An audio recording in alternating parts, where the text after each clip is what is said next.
You are about to enter the Red and Rev Sports Show experience. Get ready for some real sports talk from some real sports fans who were real sports athletes who have sports knowledge.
What's up, y'all?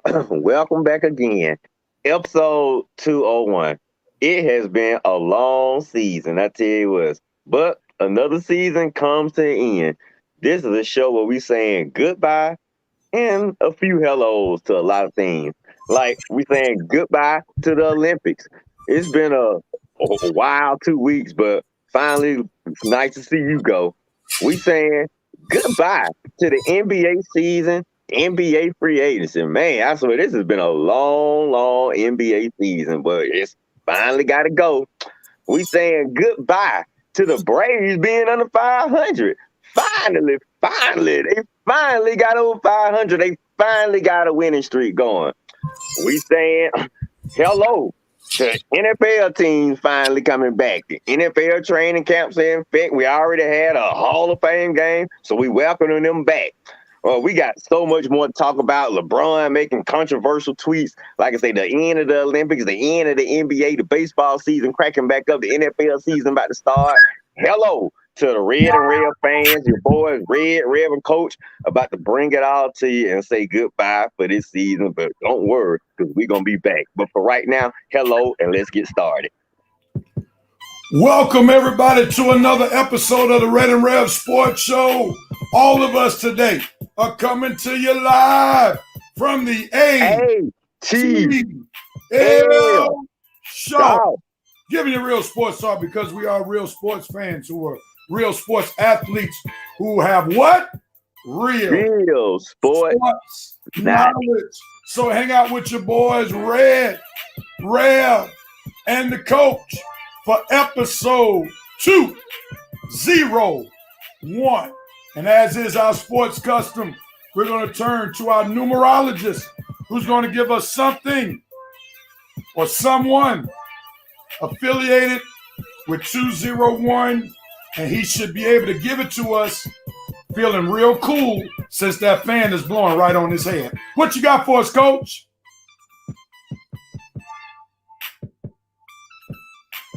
Here we go. Episode for the number 201. I'm gonna make it simple. I'm gonna go with the number one player to wear the number 20. Hence, we got all the numbers in that 201, and that dude is none other than one of the greatest running backs of all time, Barry Sanders, the number one player to wear the number 20. Barry Sanders, episode 201. Barry Sanders, the best to ever wear number 20 in football. Would you agree, Redrick? I definitely would. Maybe the best that ever ran football. Wow.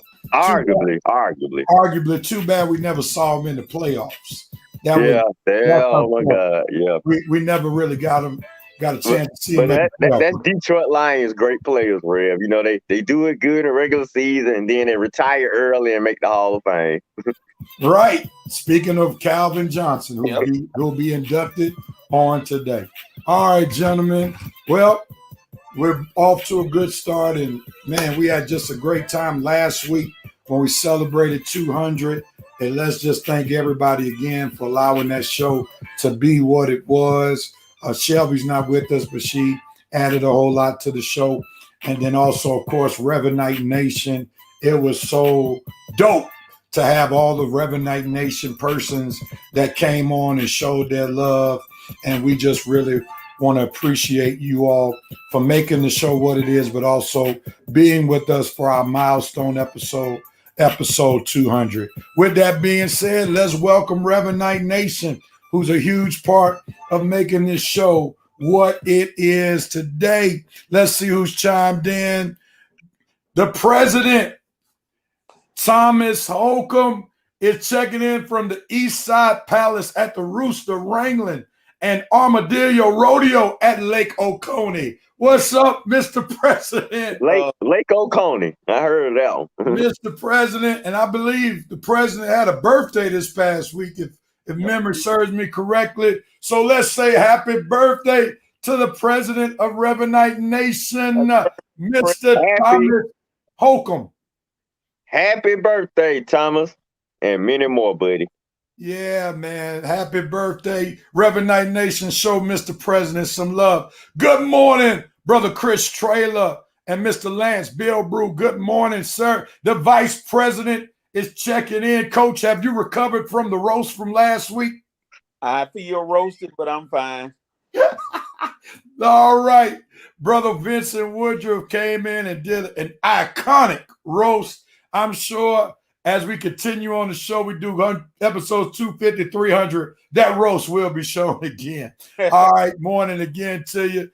Chris Traylor said, Coach, you talking about his favorite running back, Barry Sanders. Vincent said Barry Sanders was cool as the other side of the pillow. A Stuart Scott reference. Rest in peace, brother Stuart Scott. Good morning, Miss Ellie Vaughn Williams, showing some love. Armani Newsom is in the house from the Naval Station of Yorktown. Back on the base. Keep protecting us, buddy. And Thomas said he got the big 4-6. Coach, is he knocking on your door yet? He ain't even in the neighborhood. Wow. I think Coach got him by a decade at least. All right. And brother Vincent Woodruff is showing the president some love. So we now can officially start this show when Reverend Night Nation has checked in. They're present and accounted for. Let's get right into it, gentlemen. We got to start, and we are going to do you all's favorite segment, because you almost chopped my head off last week, even though we decided not to do it because we had so much stuff going on. We will start with the dope, nope, and cope segment of the show. So let's get ready to get started. Coach, we'll start with you. What are you doping on this week, sir? Doping on, and I know he didn't need to do it, but Allison Felix, who became the most decorated track runner with a 10th medal. Allison Felix, the most decorated track runner in U.S. history. All right. Oh, yeah. Red, what are you doping on, sir? I know we're going to talk about it in more detail later, but I'm doping on my Lakers, just so I can get this little sentence out. My Lakers traded a Pope, but they signed a monk and a nun. All I got to ask, was Priest Lauderdale available? That was dope. Awesome. Not Priest. All right, that's a good one right there. I have an interesting dope moment. I'm sure some of y'all may disagree, but I'm doping on one Vince Carter. Vince Carter climbing up the ranks, giving play-by-play. He started off with what is now Bally Sports as a color commentator and analyst for the Atlanta Hawks. Then he moved on to ESPN, and he was the main analyst for NBC Sports. And he called the game on yesterday. So my big dope goes to Vince Carter, already making a name for himself as a basketball analyst. So that's my dope moment for this week. That sounded like him, but I was like, is that Vince analyzing the game? But they never showed like the pictures, and I wasn't gonna watch the whole thing. But that definitely sounded like him, and yeah, he is. Yeah, he is so past Dominique, man. Yeah. He's doing an excellent job, and we saw him giving some halftime coverage with Maria Taylor, who's making herself known at NBC already. All right, Red, it's on you, man. What are you noping on? I'm noping on, man, I got a few ones. I guess I'll go, since we're going to talk about this later, I'll nope on Paul Millsap.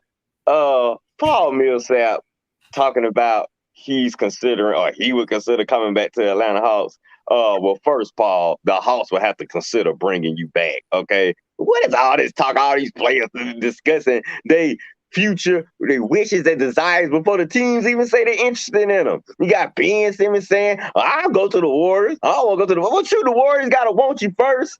And Paul, the Hawks got to want you first. And with the moves we don't make through free agency, I don't think we need an agent, Paul Millsap. So thanks, Paul. Thanks for offering your services, but I think my Hawks are going to decline. No, Paul, no.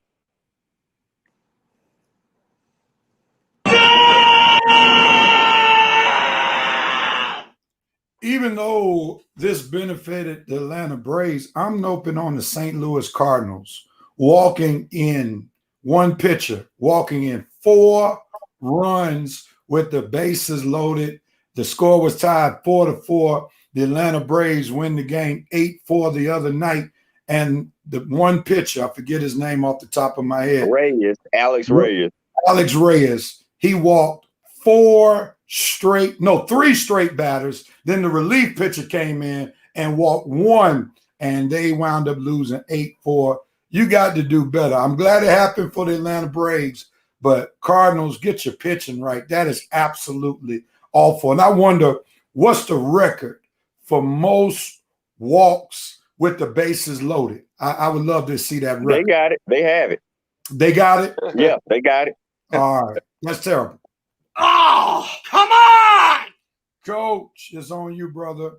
What are you noping on?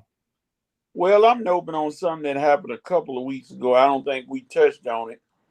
The legendary coach Bobby Bowden was diagnosed with a terminal illness. And in his comments, he said that he's lived a great life and he's at peace with everything. But I don't know if the rest of us are. So I'm going to give my note moment to Bobby Bowden being diagnosed with that terminal illness. Oh, that sounds more like a coach. Oh, no. Oh, really? Yeah, that sounds more like a coach. Yeah, you trying. Yeah, and I thought you was gonna say something. Yeah, like that he did something or said something to make you say this is a note, but you stopped.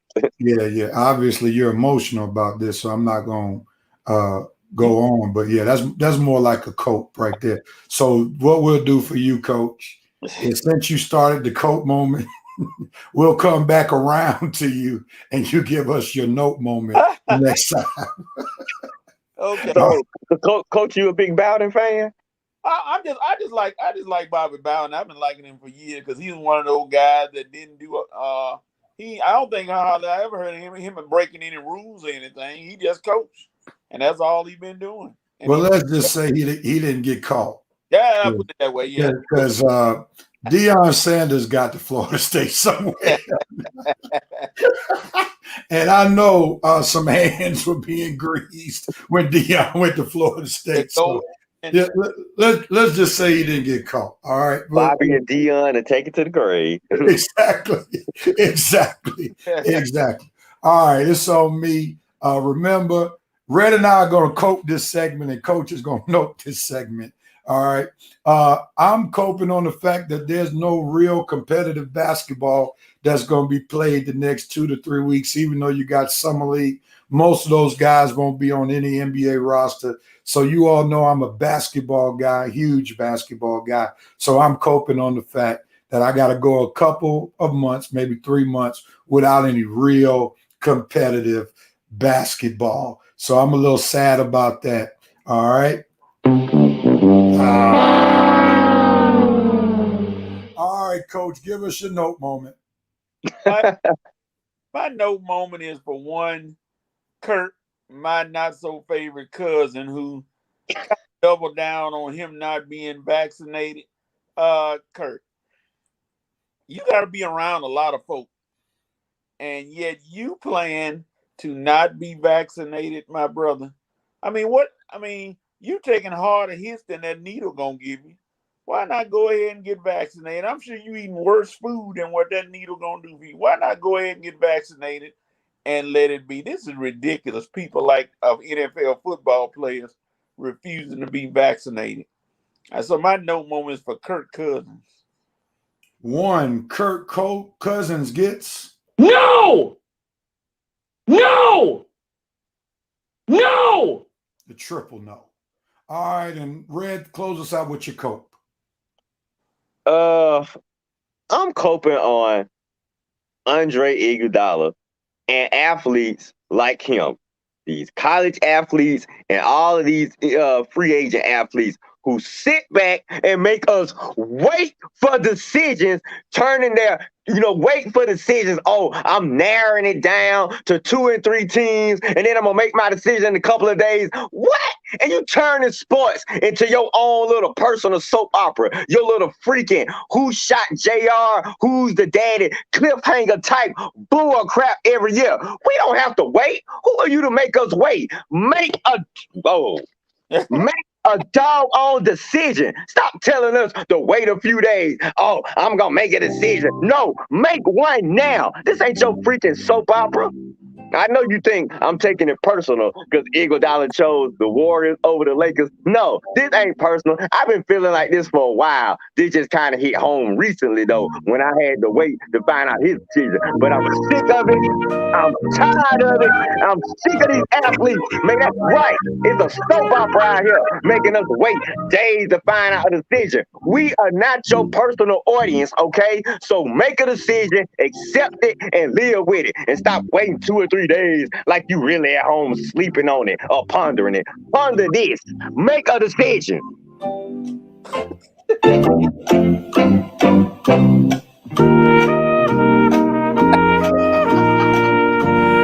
what this boy be doing.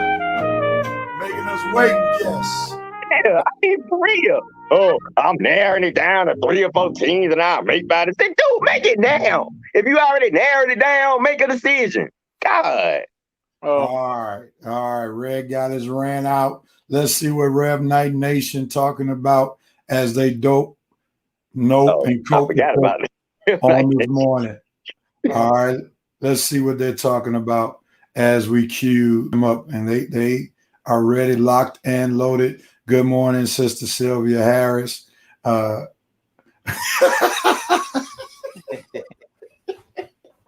Vincent won't let you go, Coach. Thomas isn't even in the situation. See, somebody missing Shelby over here.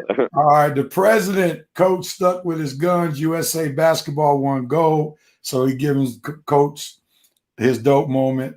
So Coach is already feeling the love right there. Dope, Lance Bilbrew, doping with Coach Allison Phillips, getting her 11th medal. Dante liked to play on words with with Red's Lakers statement earlier. Vincent Woodruff also doping on Allison Felix. Dante said, "Would you steal that from? Because I know you didn't come up. Where did you steal that from? Because I know you didn't come up with that. That was your original." Red. Yeah, they're hard, Dante. Pope, none. I was gonna add Bishop, and I did add Priest and Bishop, and what was the other one? Who else did we sign? Pope, none, and a Monk, Malik Monk. Yeah, those names are unique names. All right, VC Slade as an analyst, great job, Vincent. Showing some love to Vince Carter as well. Dope, Miss Ellie Von Williams, Calvin Johnson being inducted to the Hall of Fame, and he's a Metro boy from That's metropolitan Atlanta. Suburban Atlanta, then he went on to Tech, and now he's a Hall of Famer. Thomas is doping on Brady going to Peyton Manning's Hall of Fame induction. That's mad respect right there. Sister Harris doping on USA athletes, having won the most Olympic medals. Lance is noping on the men's 4x100 team. I've seen better baton passing at elementary school field days. Wow. That was dope. Vincent also noping on the same thing. Hashtag bad exchanges. They were Chris Trailer echoing what Red said. We don't want Paul Millsap back.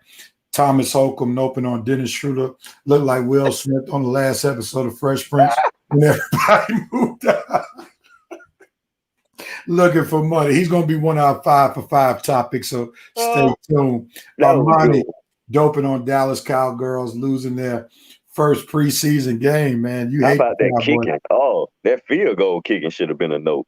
What's up, Kelly Nicole? Glad to have you. John Payton, outside of the 2004 USA basketball roster, the USA team was one of the worst teams. They won. They won. They won the gold medal now. Yeah. I don't know if they're worse than that bronze medal team with Iverson and Tim Duncan, but that team was very, very young right there. Thomas Holcomb, USA track team. He said, no, PU, speedy garbage. Speedy garbage. Nope, Julio Jokes already starting off Tennessee training camp hurt. Thomas said his feelings got hurt. Kelly Nicole, noping on the men's relay team as well, who said cursed. Thomas said it's coping on. We got 5 years of John Kell. We'll get into that just a minute. Thomas Holcomb coping on goodbye Kirk Cousins. Hello, Phillip Rivers. Shelby just stopping by just to say, hey, I guess she's at her hair appointment. All right. We'll say bye real quick. All right. Lance says Shelby Hill McDonald still got getting your strut on. Okay. Yeah. Chris Trelly got his money, so he better play Max Moneyball and no Joe Johnson. That's a good statement right there. All right. Vincent, like the Jeopardy song for Red. Lance said these super conferences he's coping on. Yes, it's coming. It's coming. Armed and dangerous. Armani is coping on. Ben Simmons is still a 76ers. Embrace him, brother. You probably gonna stay one. Shelby's enjoying her day off. Shelby's also doping on Allison Felix, doping on the 4x1 team. You need to practice 1, 2, 3 stick. Coping on the Hall of Fame game. Yeah, that was a tough game to watch. But we know that most of the regulars did not play. Doping. Yeah. Kelly Nicole is doping on first Black woman to win gold in wrestling. Tamara, I saw that. Nice one, Kelly. And she's coping on the Olympics are coming to an end. I can't say I'm coping on that. I'm doping on that. Yeah. No pun intended, Shakar. You had to get the Shikari reference in there, didn't you? God have mercy, man. She'll be okay. She's gonna be back for France. I know she will. She's gonna have an excellent rebound and redemption, and we will be able to praise her on this show. I have faith. Don't let me down, Shikari. Let that woman live, Red. All right, let's get on with it. And I know Shelby's glad she's not on the show today because we got to start with some more basketball. Here we go. Starting off, USA men's basketball. Oh, I thought we were going to start so well. They defeat France, their nemesis, who had beaten them previously the last 2 times, one in just basic international play, and then the second time in pool play as the Olympics started. They come back, avenge the first 2 losses, and they are given and crowned gold medal champions for the 2020 Tokyo Olympics. It's fitting. We got to give Coach the lead on this because he was the one that stuck with them from thick and through thin. And if this is your first time watching the Red and Red Sports Show, if Coach gets with you, he's going to stick with you to the end. Coach, your thoughts about the USA men's basketball team winning gold. What you got? Well, I kind of figured that Greg Popovich, who's been coaching for so long, would make some adjustments. And stick in there, Shelby. It's going to be all right. And would be able to make change everything up and say, okay, I'm gonna change some stuff up and let these guys play a little different style of basketball. And that's what happened. They turned it around. And they ended up winning the Olympic gold, which means, hey, they decided to play as a team. They had that coming to Jesus meeting and said, hey, we can't lose this thing. So we gonna show everybody why USA basketball is number 1 and win the tournament. So they did what they had to do. I told everybody it was gonna happen because I looked at the other teams and they got good individuals, but I don't think they were oriented as the USA got. And they had guys who usually starting coming off the bench and playing well. So hey, adjustments were made, and that's what good coaches and good players do.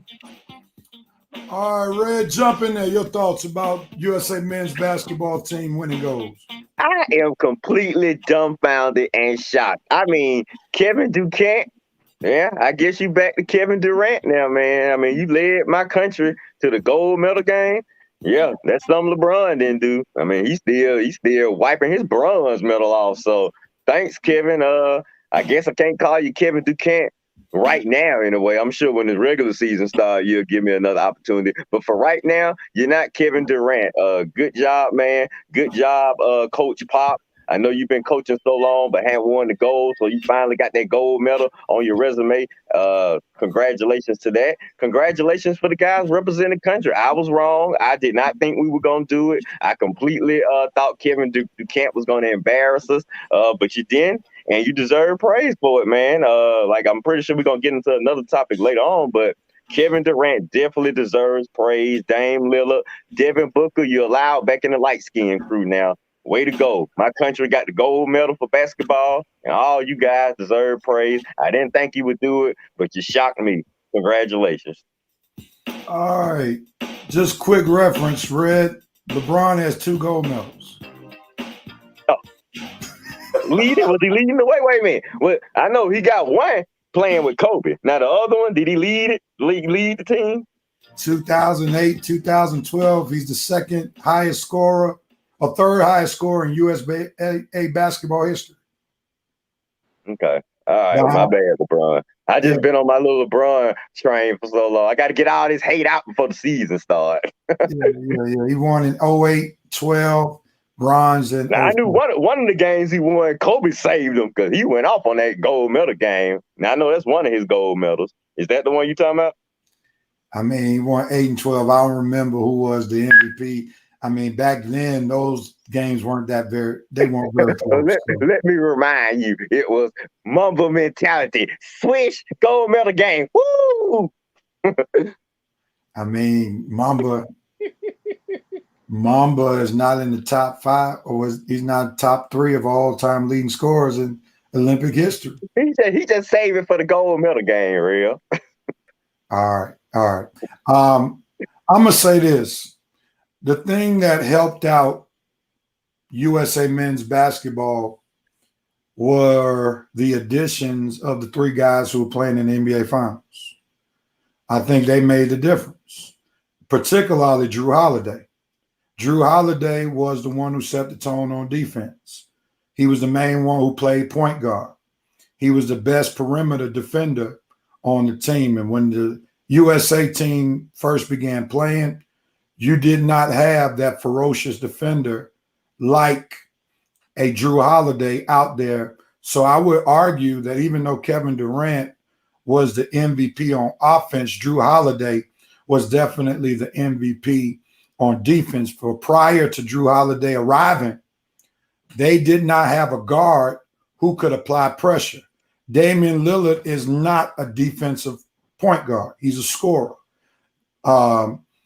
All the other guys that they had, they were more scorers. When Bradley Beal, before he got COVID, he's a scorer. He's not a big defender. So Drew Holiday is actually the unsung hero on that team because he was the person who set the tone on defense, and time after time during yesterday's game, he would get a key deflection, a key steal to help the USA team capture the gold medal. And then Devin Booker shot the ball well yesterday as well, hit some clutch threes during the course of the game. So mind you, the last game that the USA team lost was the game that they came to the day before the game started.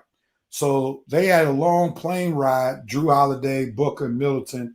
And once they got their feet wet, USA didn't lose again. So big ups to the 3 guys that played in the NBA championship who came to help propel USA to win another gold medal for the 4th straight year.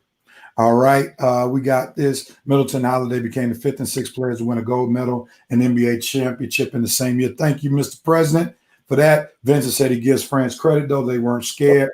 And Vincent Poirier flops again. I'm going to scream. Yeah, I mean, here's the reality.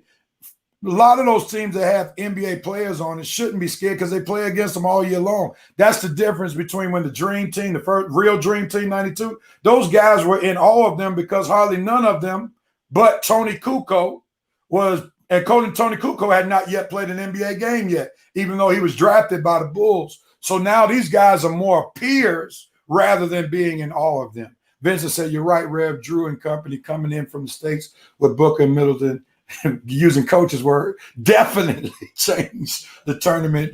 Drew, the real MVP. All right. With that being said, thank you all for your comments and Reverend Knight Nation. Let's do this. And I'm tripping with all these different Yeah, real. I wonder what kind of direction is this? Coach is getting all the screen time. Yeah, coach getting all the screen time while I'm talking. All right. All right.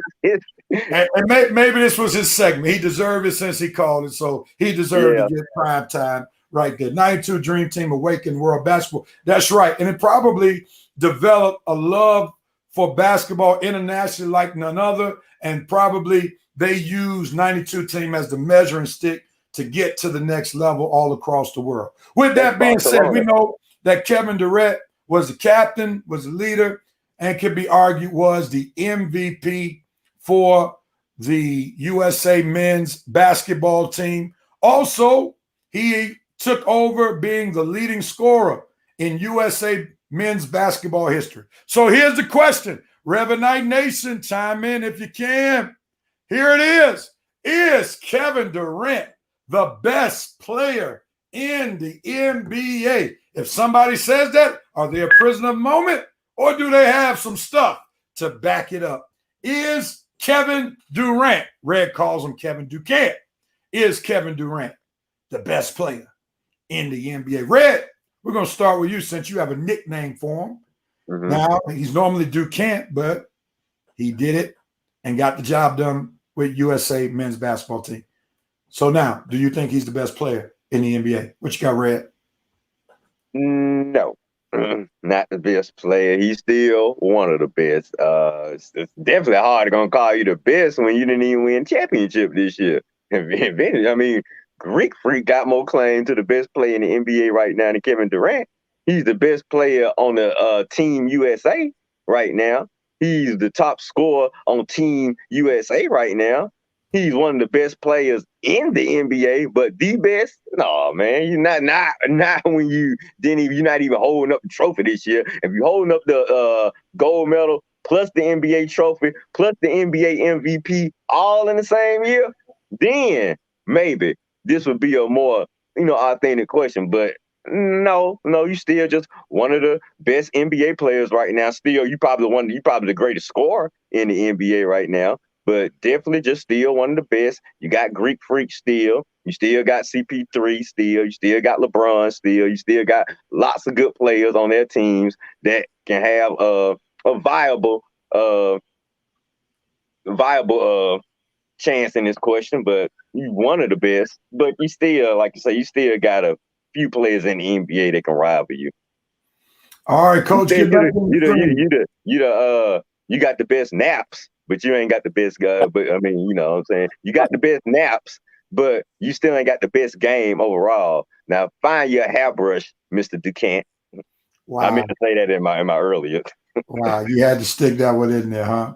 All right, Coach, is Kevin Durant the best player in the NBA? Now, let me make the disclaimer. We know you are not overly fond of Kevin Durant because you have affectionately called him coward on many occasions on this show, because he left your boy and at that time your favorite team, Oklahoma City Thunder, after they were up 3-1 on who would be the eventual champions. Or no, they didn't win the championship that year, but they were up 3-1 on Golden State Warriors. Warriors wound up losing that year to the Cleveland Cavaliers. And instead of trying to beat them the next year with your boy Westbrook, he decided to join them. So we know that you don't really think too highly of Kevin Durant.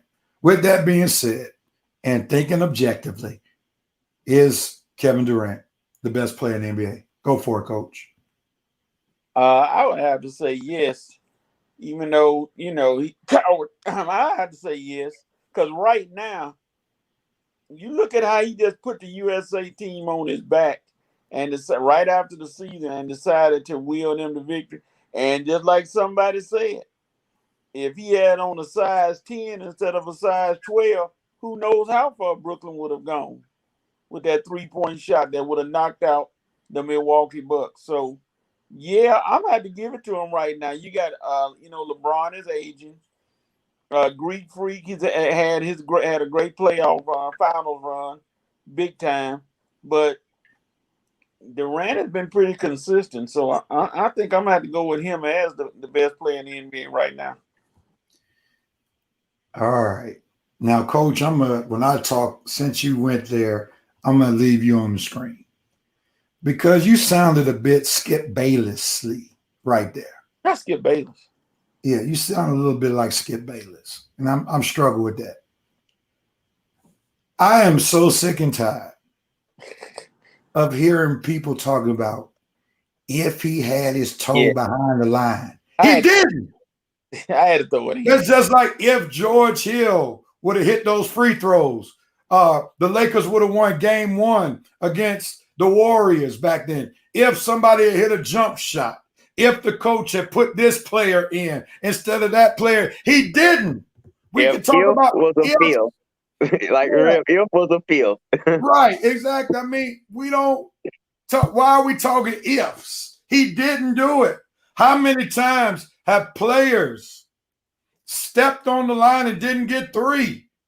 That could be the difference of the game, even if it doesn't happen towards the end of the game. So let's not use that as a measuring stick for him being the best player if he had gotten his toe behind the line. He didn't.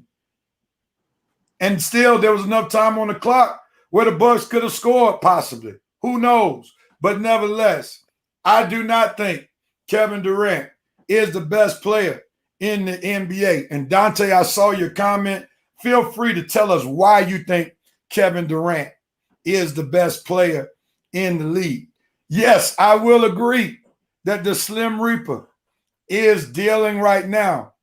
He is definitely I can't keep that up there, Amani. Keep it clean, Amani.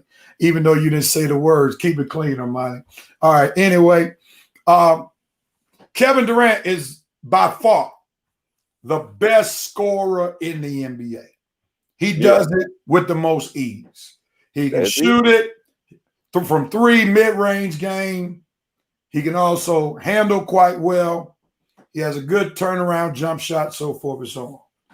But Giannis, though his game is not as sweet and aesthetically pleasing, Giannis does more and impacts the game more on both sides than any player right now in the NBA. He impacts the game defensively, i.e., Defensive Player of the Year.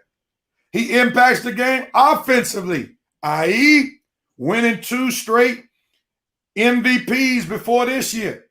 So how in the world can we dismiss the Greek Freak, who is the defending champion, injuries?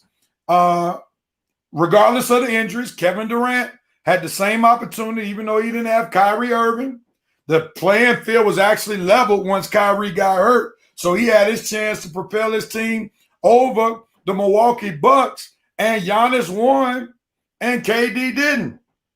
So KD, best scorer, Giannis, best player in the NBA right now. Coach, what's your retort? I know. I was listening to your inner Nelly you going with, IE. I heard the Nelly coming out of you. I can pretty much agree. Needed Steph Curry to save his career. Interesting. But I could see where you're going with that, because you look at what Greek Freak did down the stretch in the final. And I did mention that how he pretty much went at it on both ends. That block on Ayton got to be the defensive player of the finals. So I can see where you're going with that. Yeah, I can lean with it, because and Giannis, it has so much room to get better, and I think he will get better, and he'll be dominating the league, look like, for the next 5 or 6 years at the least. And see that you made a great point. Giannis is dominating, and he's probably only 75% of what he can be. That's what's scary about this thing. Mm-hmm. Because if he develops a consistent three-point shot, Lord, develops a consistent mid-range game, adds a couple of post moves, he could be arguably one of the best offensive players to ever do it. now why can Giannis work on his game, but Ben Simmons can't work on his game? That's making Ben Simmons look even more bad. I mean, you got Greek Freak working on his game to where at least he attempting to make some 3-point shots, dude.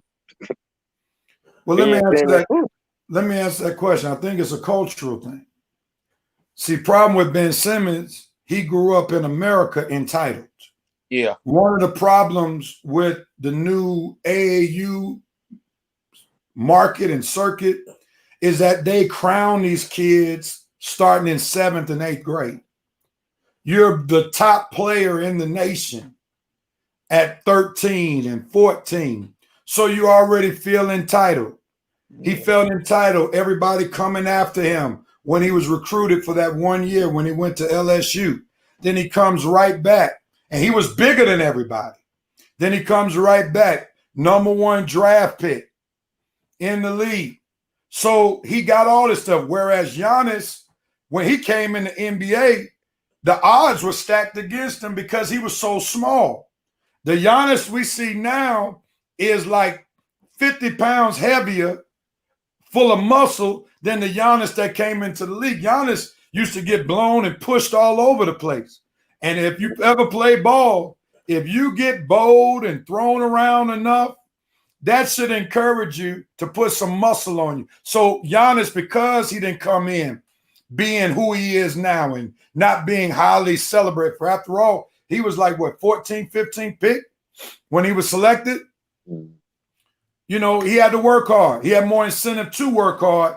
And this is why you see the difference between Giannis and Ben Simmons. Even Giannis called Durant the best player. Yeah, you made some nice points, but Giannis doesn't have the consistent jump shot like Durant. Durant is also a good defender, can protect the paint, and we already know how Durant can take over a game with a scoring for everywhere. Now, Whoa. Go ahead, bro. Giannis can take over. Wait a minute.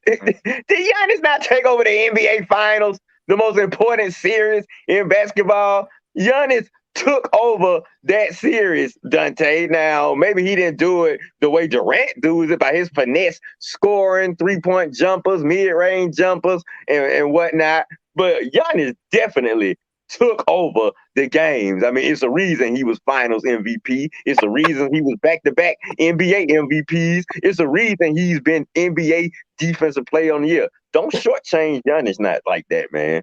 Rev, ban Thomas right now. Ban him right now.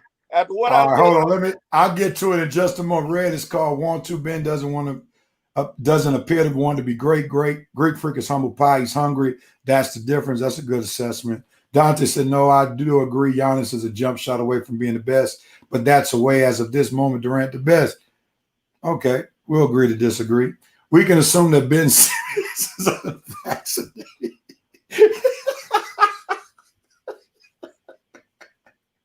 That's a good one, Thomas.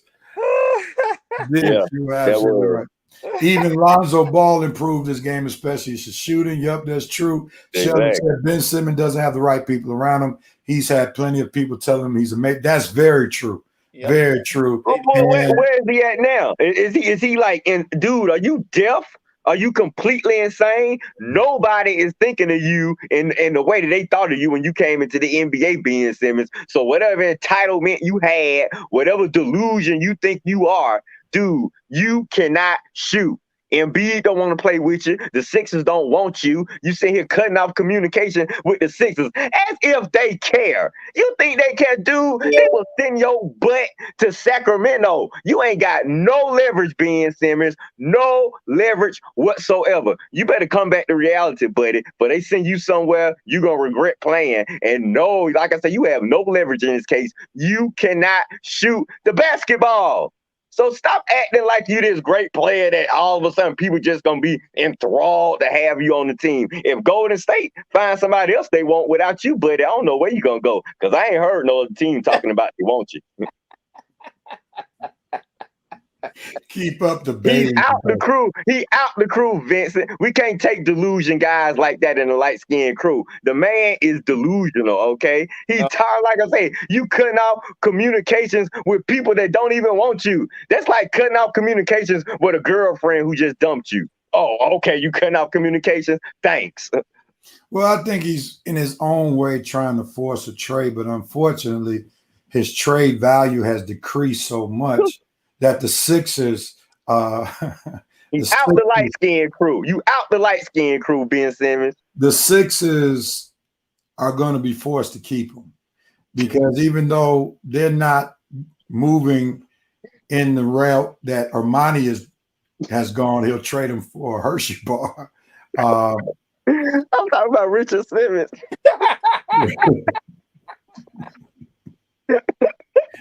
Oh, man, he's funny.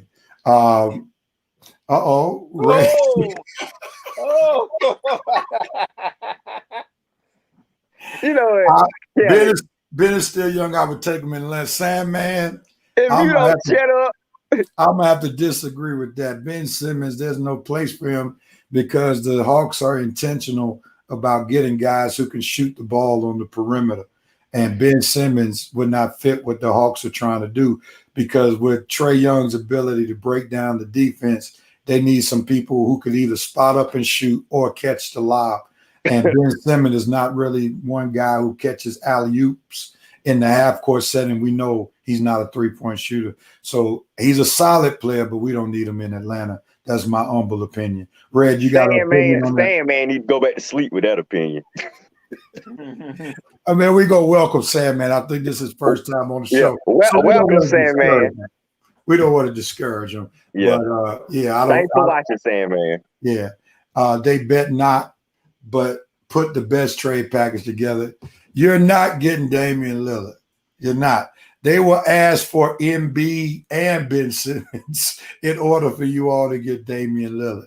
I mean, do you know how valuable Damian Lillard is right now? Arguably, I was thinking about that, real. Yeah, that would be like if you trade Lillard, you're gonna trade a guy who can shoot, take over a game for a guy who's scared to shoot, don't want to shoot, and can't take over nothing. You would have to include Simmons, Tobias Harris, maybe 3 first-round draft picks, and even additional player. And a concession stand worker. Yeah. And throw Shake Milton in there too. I mean, yeah. Ben couldn't catch a cold. That's for sure. You're gonna have to trade Shake Milton. You can't just ask for just a no-shooting Ben Simmons. You're gonna have to give him Shake. Yeah, you're right. Maybe Tobias Harris too. Yeah. That's with Shake Milton. No, sir. All right, let's close out this first half. Let's talk. Red, you mentioned in it. We didn't talk about it in our pregame, but let's talk about LeBron's tweet real quickly. Tweet. LeBron's tweet, and I'm gonna pull it up in just a moment. You know him making threats to everybody saying, "Watch out." Well, just to give you a little backdrop as I try to get the picture up and hopes Harry doesn't go crazy. LeBron is like her illegitimate son. She loves her son, LeBron James. LeBron James made some news this past week for a statement that he made. I'm going to try to pull it up on the screen in just a second, which had a lot of people scratching their head, wondering what was going on with the king. And we're pulling it up at this time.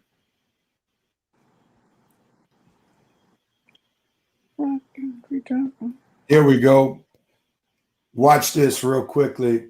See what LeBron had to say. Tweet. The tweet reads, and this is as a response to the signings of the LA Lakers, and we'll get to it in just a moment. LeBron's tweet says, "Keep talking about my squad." In fact, let me do something real quickly. Take that banner out so we can see the bottom of it. He says, "Keep talking about my squad, personnel ages." I think he meant to say personnel.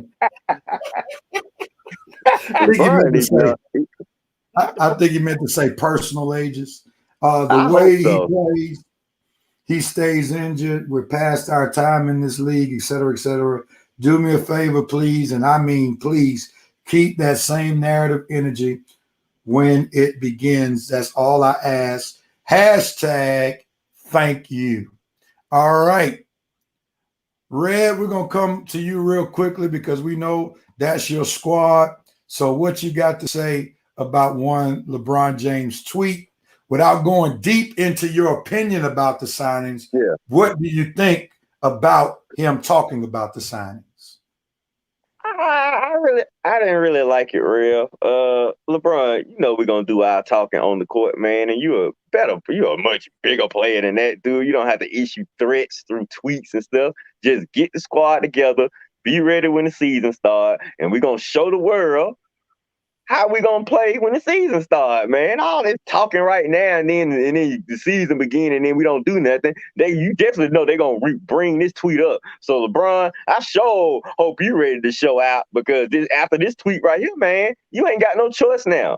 But personally, I would have just loved it if he didn't tweet and just kept it quiet and just let us do our talking on the court when the season started. That's what I would prefer, but he don't made the tweet now, so we ain't got no choice but to back him up. All right, Red went sideways on us. I'm here. I'm back. I guess my do not disturb then catch for everybody, but we here. We ain't got no choice but to back him up. But I wish you would just let us do our talking on the floor. All right, Coach, your thoughts about LeBron's tweet? Well, as a person who deals regularly with age discrimination and they talk of old age on the show. I'm with you, LeBron. They talk about age. Well, I don't know if they talk about personnel age. I think it's more personal, But I'm with you, LeBron. They talk about your age, talk about old folk, act like old people can't do anything. You're going to show them. You're going to show them when the season starts. I'm with you. Power to the Foxes. Power to the Foxes. Well, it sounds like Coach is gearing up to be a Lakers fan for real. Because Russell Westbrook is on the team, and you saw how glowingly he was talking about LeBron and show him. And I wonder if he would have had the same energy if Russell Westbrook wasn't on the team. All right, your timeout has been recognized. Go ahead, Red. Go ahead, Coach. I just can't deal. I'm just discussing with the ages. They want to talk about old. They like old people can't do anything. Older people can't do anything.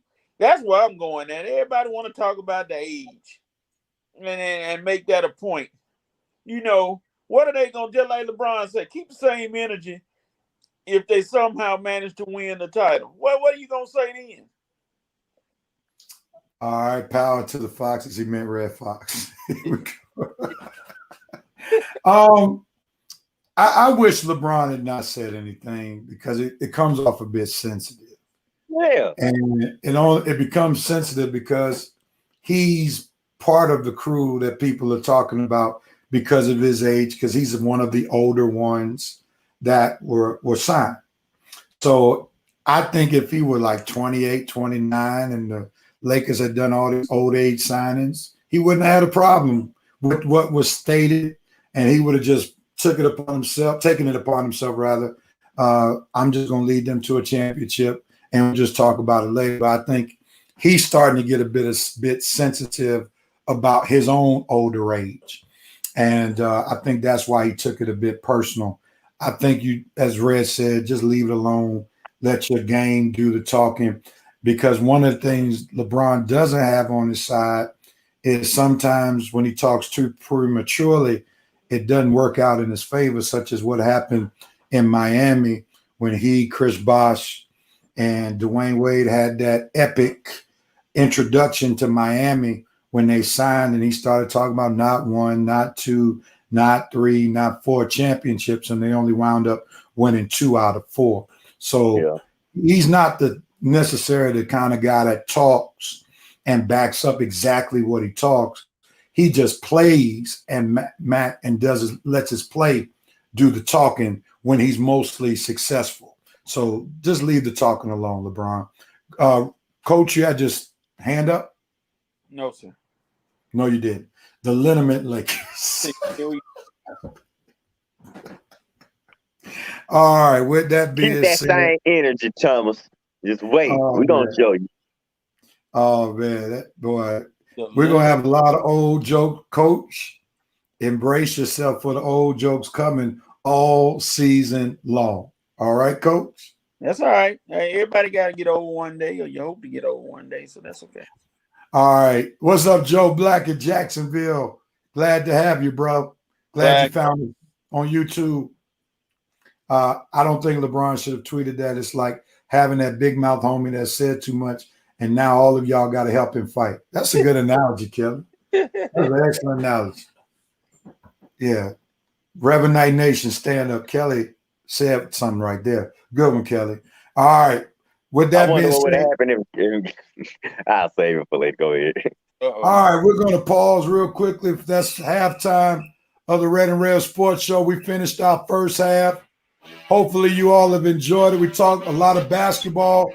We got the Braves report coming. We got the Hawks report coming. And we got a 5 for 5 NBA free agency coming your way. We're going to let Red keep walking through his house while we don't see him doing it. We'll be right back, everybody. Red and Red Sports Show. Come back real soon. Okay,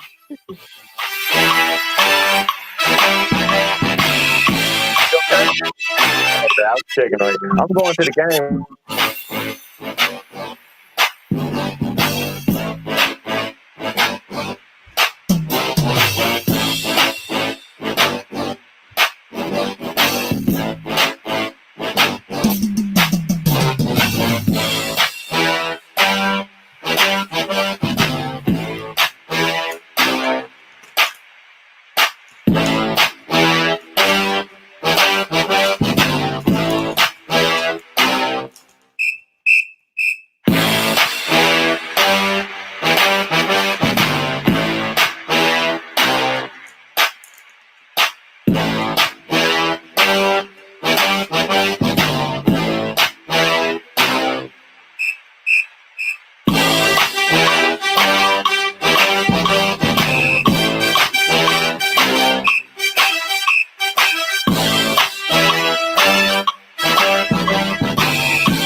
And we're back.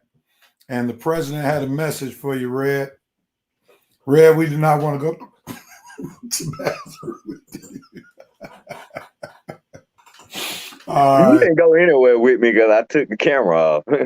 Oh, man, that's funny. All right. I guess we ought to be excited about doing this again. We hadn't done this in a long time. And I guess it could be argued that we are fair weather sports analysts on this show because we got a Braves report. And Coach, again.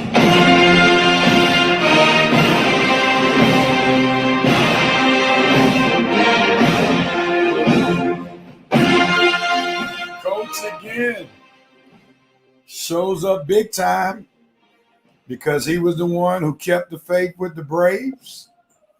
Even when they were 4.5 games out, he was the one who talked about the Mets would fizzle out, and the Mets are no longer in first place anymore. The Philadelphia Phillies have taken over. The Braves are right there along with the Mets. So, Coach, I'm going to let you start the Braves report since you called it. Give us your thoughts first, and then we'll get Red and his statistics. What you got, Coach? Well, I guess you can say Double-A Anthopoulos made some moves. He didn't make all the splashy moves that everybody wanted him to, but it's like he made some solid moves with, especially with Joc Pederson. So, trying to let everybody know that this division is up for grabs because the Mets have no DeGrom, who won't be back until maybe September, so they are vulnerable with that rest of that division. So, hey, go out there. You got the Washington Nationals, one of the worst teams in the National League. You go out there. Who knows? You may be in first place after a while. Let the Phillies and Mets beat up on each other. All right, Red, before you jump in, the Phillies are up by a half game over the Mets and 1 game over the Phillies. You were with me turning our back on the Braves. The Braves have said, look at you all, giving up on us too soon. Coach was right about us. What are your thoughts where the Braves are right now?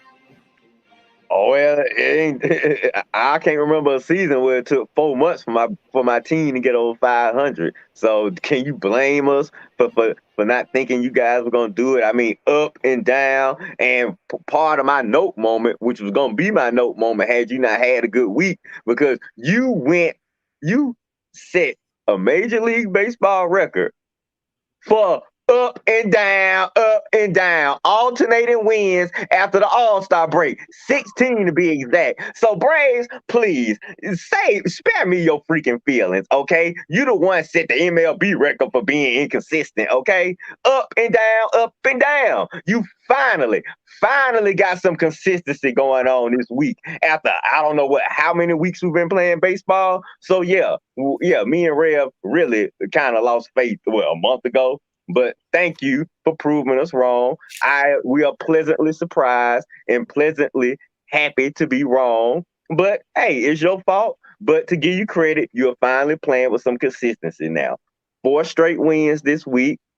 Second, since I think July, the beginning of July, you got the second best ERA pitching wise in baseball. Your bats are finally coming alive. You're winning games, late in ball games like you did last year. Remember, 7th inning on, you were the best team in baseball. Well, this week, from the 7th inning on, you were the best team in baseball. So your pitching staff is getting consistent. Drew Smyly ain't the Drew Smyly we saw early in the season. Charlie Morton is being consistent. Max Fried has found his game. You getting some of the injured players back. Travis Deneau is on his way back. Yanoa will be on his way back. So you're getting some consistency. You're getting some added pieces back that you were missing early in the season. Mueller and Toussaint in the pitching staff, okay, but I'll prefer Noah to be up there. If we got to make a playoff run, I'm pretty sure our pitchers are going to be Morton, Fried, and Smyly probably. So I like the way my Braves are playing. Like I said, we finally turned into the team that we were expecting from the beginning of the year. 1 game back of the division. Rev, coach, I wouldn't be surprised if Braves are in first place. Braves, well, this is going to be the last episode. By the time we come back after our hiatus, I wouldn't be surprised if the Braves are in first place, and in first place comfortably. Oh, I hate that word. Comfortably. Oh, y'all finna kill me on Rev Night Nation. I don't care. But the Braves are comfortably in first place when we get back from our hiatus. So I'm liking it. You know, I'm a diehard Braves fan, but hey, you can't blame me and Rev. You were just a bowl of inconsistency for the first 4 months of the season, and you finally found some consistency in this last week, but I'll say the last 2 weeks. Coach's old age has allowed him to become psychic. And Kelly and Rev Night Nation, they need your help, Coach. What's the Powerball number, Coach? Wait till the end of the show. The end of the show. Coach been pretty good on these predictions.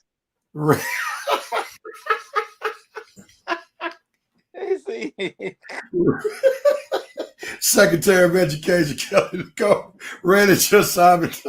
Yes. Boy, firing away. That's right. Sound it out, Ray. They firing away today.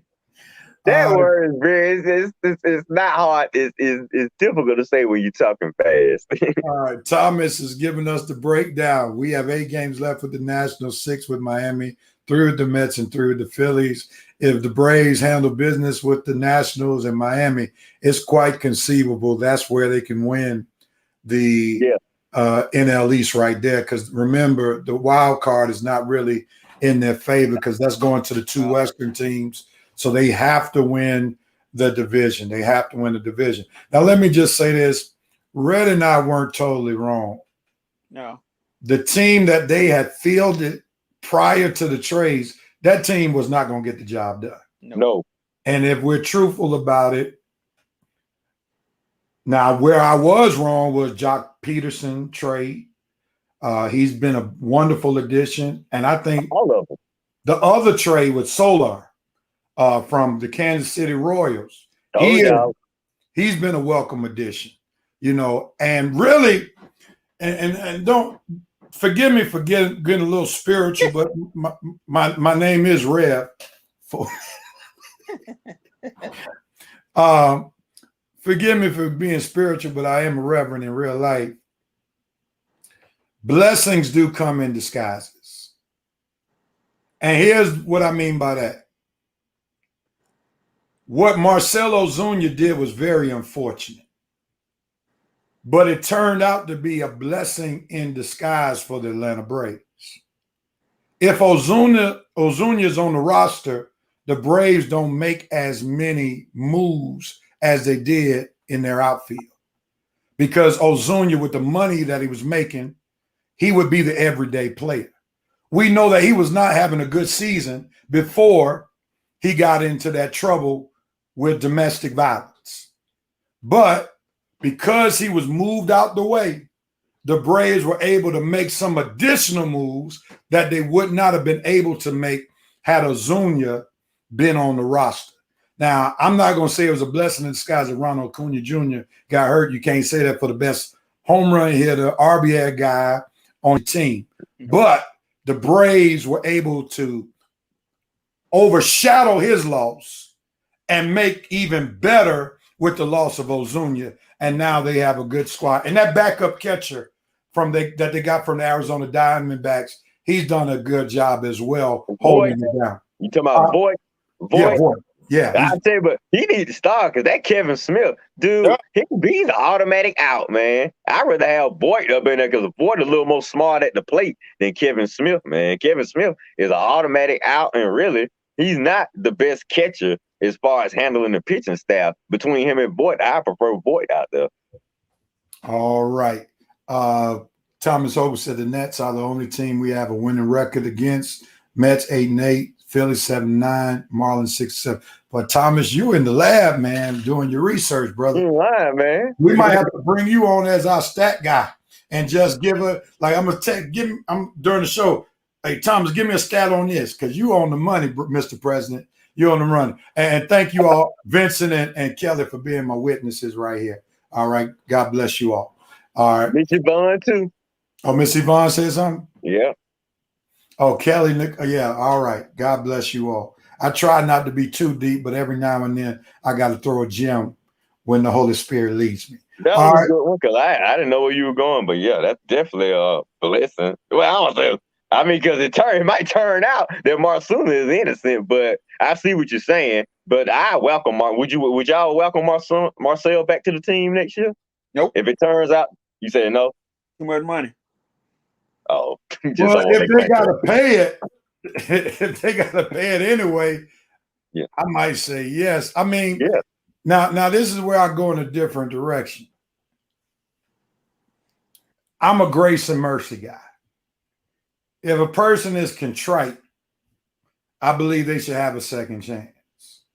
The problem I have with Major League Baseball is this. One team cuts a player because of domestic violence, but another team signs the same player who committed domestic violence when he played for another team. Mm-hmm. And that's the thing that's confusing for me.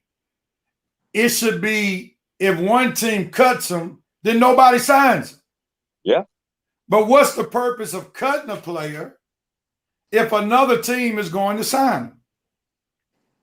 You know, they could do all the stuff that they need to do in Atlanta, send him to, counseling, have him talk like they did with Ray Rice, against domestic violence, talk about how harmful it is to the family. So if the Braves cut him just for some other team to pick him up, then what's the purpose of cutting him? But the only way I say cut him is cut him because I thought in the first place that contract was too long. Because I don't think we were going to get Marcell Ozuna that we got last year for 4 more straight years.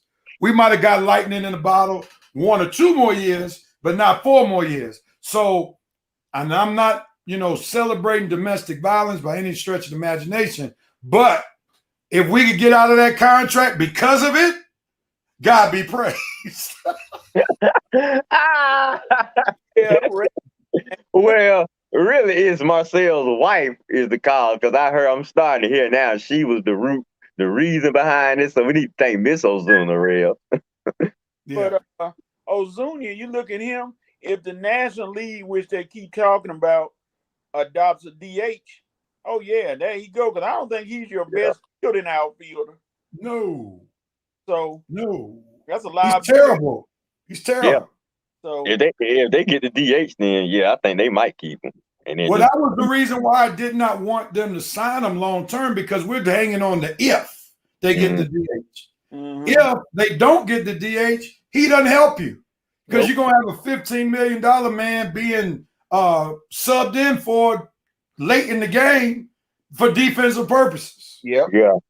So there's no need. I think the DH is going to go away soon, though. All right. Jeffrey Howard, glad to have you, man. He's saying Chip has helped Austin Riley. I knew he has that potential. He can be an all-star for years to come. Austin Riley has done a wonderful job. Yeah.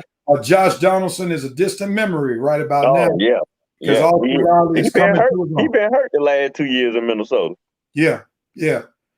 And he was hurt when the Braves initially signed him, and he just had that one good year after coming off the injury with other teams. Right.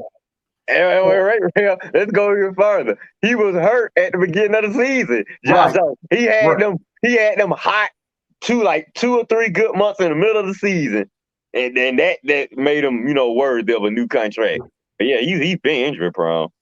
No doubt about it. All right, gentlemen, we're gonna go 5 for 5 here, and then we're gonna close out with the Hawks report. Since we're all talking about NBA free agency right here, we got 5 topics. Each one of us got 1 minute max to talk about this particular topic that we bring onto the table. And then fans, you all can chime in. And within that 5-minute mark, we'll take in your comments to add with what we have to say. Our subject matter is all dealing with NBA free agency. So the next 5 topics that we talk about will deal with free agency. Red, we're going to start off with you. Remember, you're on the clock for 1 minute. When you've been horned, that means either you're going to be muted and we're going to the next person. All right? 1 minute. We're talking the Lakers signings. 3, 2, 1, go. Like them, love them. Can't wait for the season to start so we can embrace them, accept them, and execute them. Yeah, we got some old players. We got some old vets, some old proven players. We mix them in with some little young guys. We top heavy, but as long as our bench and our role players feel out and do their thing, Lakers gonna be all right. Ring 18 on the way, baby. Unless my Hawks interfere, but ring 18 on the way. Coach, jump in there. I mean, you look at who they signed, and they address some things. But what did they give up?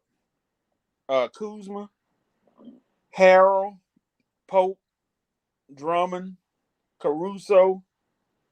Okay. Next. All right, Coach. I love the signings, especially the young signings. Kendrick Nunn is arguably the best signing out of them all. He is a young guy in his mid-20s who can run the team. He will give LeBron James the opportunity to sit on the bench quite a bit, along with Russell Westbrook. So if you want to see LeBron play at a premium level, then that signing helps out with Russell Westbrook, because he will not have to hurry up and go right back on the court after the Lakers lose a lead. So you got Russell Westbrook to help cut some of his minutes, Kendrick Nunn, and the big surprise may be Malik Monk. Malik Monk has a lot to prove. He didn't get signed for a lot of money. He's a very young guy, needs a big year to command a bigger contract, and this is probably a rental for the Lakers, and that joker can shoot the lights out, and he'll have a lot of open jump shots whenever he's on the court with LeBron, AD, as well as with Russell Westbrook. And clown if you want to, Carmelo, just work on your jump shot, because he can have a lot of open jump shots playing alongside those 3 guys. We got 3 minutes on this topic. Let's see what the fans got to say real quickly. We'll get to that in just a moment. Mr. President traded away a Pope for a Monk and a nun. Vincent Woodruff, the Shady Grove Lakers had better check their walkers and their K's at the front door. West Coast time helps them out win that chip before. bedtime. Red, what's your thoughts about that? Nothing but Vince talking stuff. We gonna show him when the season starts. I don't think I think the old guys and the young guys gonna mix well together because the old guys we got are some smart basketball IQ vets. Now we had a bunch of old guys that don't know what to do on the floor, ain't never won nothing. If they were hungry just like the young guys, I'd say it. But when our old guys are veteran guys who have won before, have been there before, and their basketball IQ is high, don't clown me, Kelly. Then I like the mixture with the young guys. I think we're gonna be okay. Coach, what signing from the Lakers was your favorite? Of course, Westbrook, because like you said, he gets. But they traded him, so they didn't really sign him. Signing. It was just signing. We know what move you love to blast, but what signing? None, because of either versatile kid and he's a young kid who can play. But the MVP for the Lakers is not going to be a player. It's going to be Frank Vogel, because if he can find a way to spread those minutes out with those guys and keep everybody fresh, they're going to be dangerous. They're going to be hard to beat if he can spread those minutes out, give rest at the right time, and be able to do what he can do with different lineups and, let some people sit. They could be tough. All right, Red, you got to – and to Sister Harris, is that Monk who played at Kentucky? Yes, that is that Malik Monk. And Red, choose now, Young Hawks or Old Lakers? Pick one and only one. No, I've been cheering for both for 30 years, and I'm gonna keep cheering for both. All right, so Red said you're not boxing me in. The Lakers would have had a dream team if they were 5 or 6 years ago. 5 Hall of Famers in their prime, but now 3 of them are past it. You can't ask a fence rider that type of question. Oh, you're right. Because you see the answer I gave him. No, I'm not gonna make a decision. I don't have to make a decision. 27 seconds, Red, real quickly. With the current roster that the Lakers have, where do they place in the Western Conference? Top 3. Top 3. Coach, same question. Top 3. Give me a specific 1, 2, or 3. Oh Lord. 2. Coach. 1. And 1. On to the next topic. Kawhi Leonard. He falls in line with what Red was talking about when it came to other players going up this roller coaster. Am I going to sign? Am I not going to sign? Coach, we'll start with you. And on Kawhi Leonard, your feelings. It's been reported that he is leaning towards re-signing with the LA Clippers. What you got, Coach? You're on the clock. Go. Kawhi Leonard is a undercover coward. You sitting up in the top of the booth up there eating steak and lobster instead of being down there with your team cheering them on. Kawhi, you are a SSS, a silent, selfish superstar. End of discussion. Wow. Red, jump in there. I'm following Coach's line. Losing respect daily for the guy. Leader. Like I say, you're a good player, but you're not a leader, man. And I'm losing respect for you. A lot of your teammates have lost respect for you. It's good that you re-signed with the Clippers, because I don't know another team that was gonna put up with all this nonsense that I'm hearing from over there. Just know I got no more use for him. He got his 2 championships. I don't think he's gonna win again. A lot of players in the NBA are losing respect for the guy, so I'm done with him. Just stay with the Clippers, keep bringing the Clippers down while my Lakers keep rising up. Mental toughness matters, leadership matters, and I think that's where Kawhi Leonard fails as the lead player on the team. I don't really think he's the most mentally tough guy. I don't think he's the best leader. To even want to put the LA Clippers in the position that he put them in by having this week drag out when he could have easily just opted out and opted back in and signed for more years. And then the Clippers could have been in better position when it comes to free agency.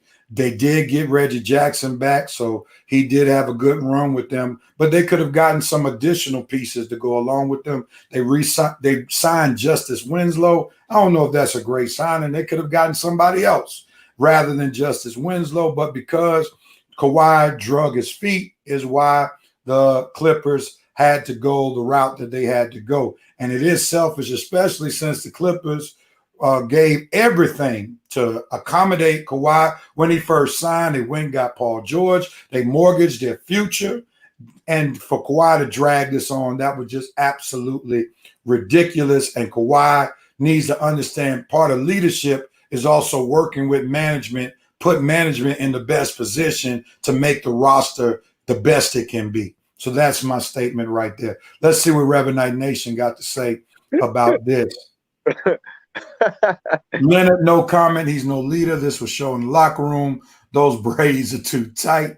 Those braids are affecting his mental health. He should change his name from Kawhi to Kawada. Like, Kawhi, what the? Kawhi, what the? Okay, all right. Yeah, like, what the? I don't speak Ebonics well. Thank you, Red. All right, I know where to get my Ebonics diction pronunciation from. He just losing respect, man. Losing respect. And the fact that he don't talk, that's hurting his case. You don't talk. You're not a leader. You constantly lose. I mean, dude, I would be surprised if Paul George won't out after a year or two. I'm just saying, I don't see too many players wanting to go over there and play with him. Reggie Jackson and Paul George, they gel together without Kawhi. It's going to be interesting when Kawhi gets back in the fold, how that team gel together, because I don't even think they would have went as far as they did, real, with Kawhi on the floor. There's that possibility. Now, some could argue they would not have gotten out the first round without Kawhi when they were playing the Dallas Mavericks. Kawhi did have a big series, averaged 30 points. So, that argument could be made on the other side.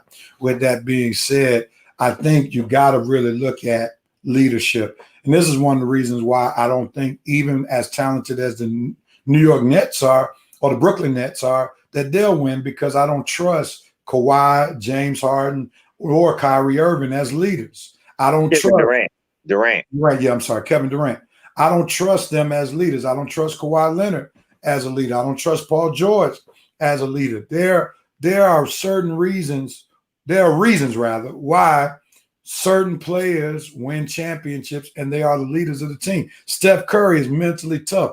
Even though KD won the MVPs, Steph was the glue. He kept everything together. He was the one able to manage the ego of KD, as well as the craziness of Draymond Green. LeBron is the glue for most of the championships that he won. He was able to tame Kyrie Irving to a certain degree. He was able to tame Dwight Howard to a certain degree when the Lakers won the bubble championship. So those type of players matter, and you got to have somebody who is rock solid mentally to be able to win a championship. All right? Last comment, we got to move on. No, y'all are wrong. I think they would have made the finals if Kawhi had played. That's speculation. We'll see. Maybe the Phoenix Suns may have had something to say about it. They had made the finals since Kawhi been on the team. Now, what make you think they would have made the finals if he had played? I mean, next one. Yeah. We'll go to it again. Dennis Schroeder. Red, your thoughts. Go, 1 minute.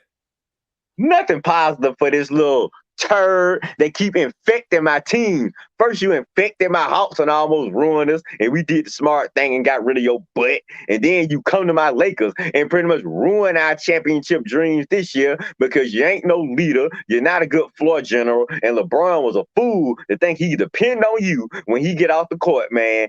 Goodbye, Dennis Schroeder. Good riddance. I hope you go to Boston and ruin a team too. And then after that move, you eventually be out the NBA. Dude, you are, I hate to use this word, but you are a disease, okay?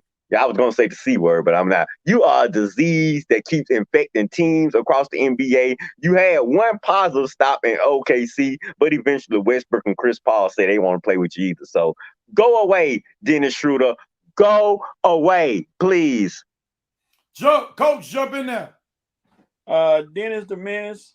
Ladies and gentlemen, we have live footage of Dennis Schroeder at a spelling bee, ladies and gentlemen. Dennis, your word is idiot. Can you use that in the form of a sentence?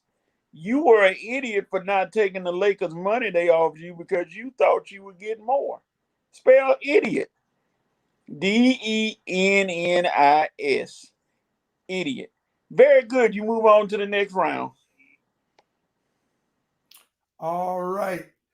Coach stole some of my thunder, but going back to the old Red and Red Sports Show day was when we played a lot of sound bites. I got one for Dennis Schroeder before I talk. Dummy. You big dummy. You big dummy. You big dummy. You big cold-blooded dummy. You big dummy. See what you... He gets the Fred Sanford Award, being the Big Dummy Award, because, like Coach said, he should have signed that contract 4 years, $80 million. $20 million is about the type of player he is, and that may have been too expensive at that number. The Lakers were trying to take care of you, but this is a prime example how you need to do as the Bible instructs us to do, to humble yourself, Dennis Schroeder. The meek, the humble shall inherit the earth. Your foolishness of thinking too highly of yourself is literally costing you millions of dollars when you could have been set straight for years. But now you're going to go from making $20 million a year to maybe half or even a third or fourth of that, depending upon what the Boston Celtics have to be able to give you the money. Now, you might land well and be able to have a good team to play on, and you'll have a role on that team where you can play your game. But when it comes to the monetary value of your contract, it will be nowhere near what the Lakers were willing to give you. Let's see what the Rev Night Nation got to say about Dennis Schroeder real quickly. Teams would be better off signing Ricky Schroeder and for a lot less money. Dennis heads the way wrong. Delusion should be his word as well, Coach. Chris Traylor said, come through, Coach. I don't know how Dennis thought he was getting that type of money anywhere else. Now, Red, let me go back to you. Had Dennis signed that contract, he would have been the starting point guard for the Los Angeles Lakers. Now, remind you, Coach is on the set. Are you happier with Russell Westbrook on the roster, or would you have preferred Dennis Schroeder? Russell. Wow. You said that. I never, Rev, you know, I've been hating Dennis Schroeder since he was in Atlanta. I didn't like him with the Lakers, and after he ruined the championship I won, I was done with him. Don't want no part of him. I am praising Dennis for not signing that $80 million contract. Thank you, Dennis. Please, thank you, God, because I did not want to be tied to this guy for another year. I'll take Russell. That's right. I'll take Westbrook before I'd rather deal with Dennis again. Westbrook trying to win a ring. Westbrook hungry, man. Dennis, I don't know what he's doing. Like you say, he's arrogant. He thinks he's better or more than he really is. Let him go to Boston. Look, he's gonna be out the NBA soon. Okay, so I'm just glad he didn't sign that contract, man, because I'm sure my Lakers are glad we're not tied to this guy.